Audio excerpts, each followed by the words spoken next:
Pela primeira vez, o técnico Vanderlei Luxemburgo está ameaçado no cargo. Tem algumas coisas positivas, tem. Você pode aí, do outro lado, contestar, mas ele está promovendo muitos jovens, apostando em muitos jovens da categoria de base, que poderia ser feito por outro técnico, mas quem está lá é o Vanderlei Luxemburgo, porque o clube entendeu que talvez você, promovendo jovens, você garante o sustento do clube, né? Com a venda de jogadores, e tá aí o Pedro para provar isso, mesmo com valor que a gente não concorde. É um valor que está entrando em caixa, vai pagar folha de pagamento, dívidas atrasadas, transfer ban, aquela coisa toda, dívidas urgentes, como disse o presidente do Írio, e garante o sustento do time. Não é a melhor forma de você promover jovens na necessidade, no sufoco, no desespero, vender por um valor abaixo? Não, não é. Mas é dessa forma que você consegue se sustentar num momento complicado financeiramente falando.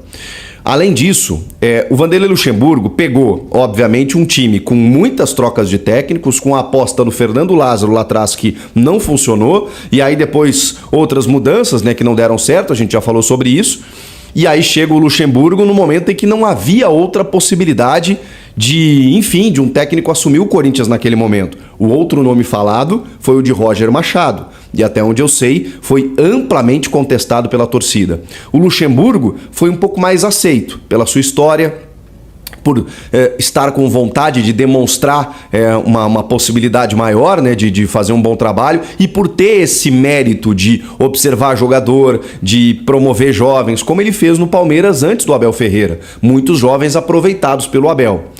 E aqui talvez a gente tenha que reconhecer que esse processo do Luxemburgo em promover jovens, ele esteja bacana, mas o momento do clube talvez não seja o adequado para fazer isso, com tanta efusão, que é o que eu quero dizer. Porque você, ao mesmo tempo que precisa promover jovens, você também precisa conquistar resultados. E eles não estão acontecendo. A questão posso dizer para vocês, por sentir no feeling do que pode acontecer, é que o Corinthians tem um desafio pela Copa do Brasil contra o América Mineiro.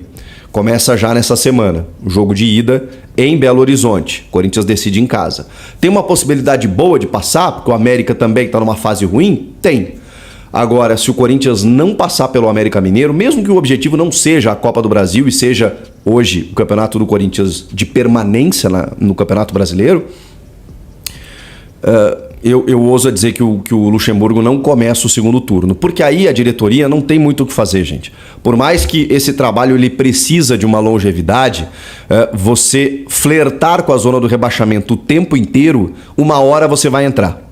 E quando entrar, aí a diretoria vai enxergar o momento e dizer assim, tá, peraí, nós ainda temos um tempo, nós ainda temos uma chance de mudar. E aí é o que vai acabar acontecendo. Pode ser que ele se recupere. A gente está aí na 13ª rodada. Tem 5 jogos até o fim do primeiro turno. Se ele conseguir se recuperar e se distanciar um pouco mais da zona, mesmo que ele caia na Copa do Brasil, isso vai garanti-lo.